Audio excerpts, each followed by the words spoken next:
As principais notícias você escuta no podcast Caboinga em Alta. Olá, está no ar o nosso giro de notícias do Caboinga em Alta. Eu sou Amanda Ramalho e em poucos minutos você fica sabendo sobre o aumento da contribuição do MEI, chegada de insumos da vacina, a eficácia da Sputnik V e muito mais. Fique ligado!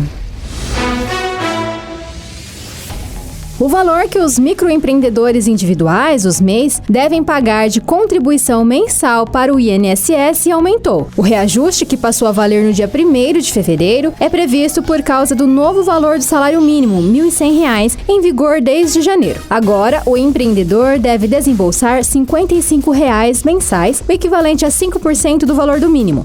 Antes, o valor era de R$ 52,25. É importante ressaltar que a nova quantia começa a ser cobrada de fato a partir do mês de março. Mais de 100 milhões de doses de vacina contra a Covid-19 já foram administradas em pessoas em 64 países. Os Estados Unidos são os campeões, seguidos da China, Reino Unido e Israel.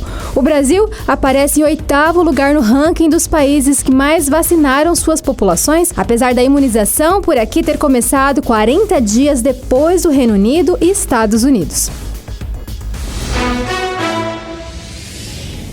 O governo de São Paulo e o Instituto Butantan aguardam nesta quarta a carga com os mais de 5 mil litros de insumos para a produção da vacina Coronavac. Segundo o governo estadual, o voo saiu de Pequim na terça e deve chegar nesta noite ao Aeroporto Internacional de Viracopos, em Campinas. De acordo com o diretor do Instituto, Dimas Covas, com a chegada da matéria-prima, o Butantan produzirá em 20 dias cerca de 8.600.000 doses do imunizante contra a Covid-19.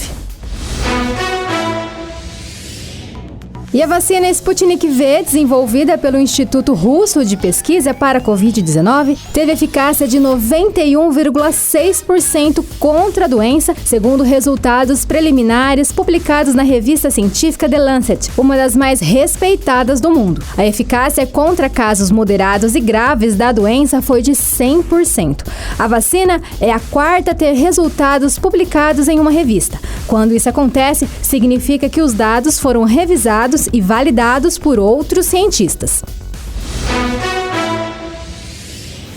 E já que a Sputnik também está aprovada, o México autorizou o uso emergencial da vacina no mesmo dia em que saíram os primeiros resultados da sua eficácia de 91,6%. Os russos devem enviar as primeiras 400.000 doses ao México nos próximos dias. A vacina é a terceira liberada para aplicação no país. No Brasil, a Sputnik ainda aguarda liberação para testes, mas a farmacêutica União Química já entrou com um pedido de uso emergencial na Anvisa. E a Secretaria Estadual da Saúde enviou um ofício ao governo federal cobrando a liberação de recursos para leitos de UTI. Segundo a gestão paulista, está pendente a liberação de verba para 4.351 vagas e o Ministério da Saúde só manteve o financiamento para sustentar 11,4% dos leitos para a Covid no estado, que sofre com a alta de infectados. A pressão por mais verba ocorre em um momento em que estados e municípios buscam aumentar leitos para evitar o que aconteceu no Amazonas há 20 dias, quando a rede de saúde entrou em colapso e pacientes morreram asfixiados por falta de oxigênio hospitalar.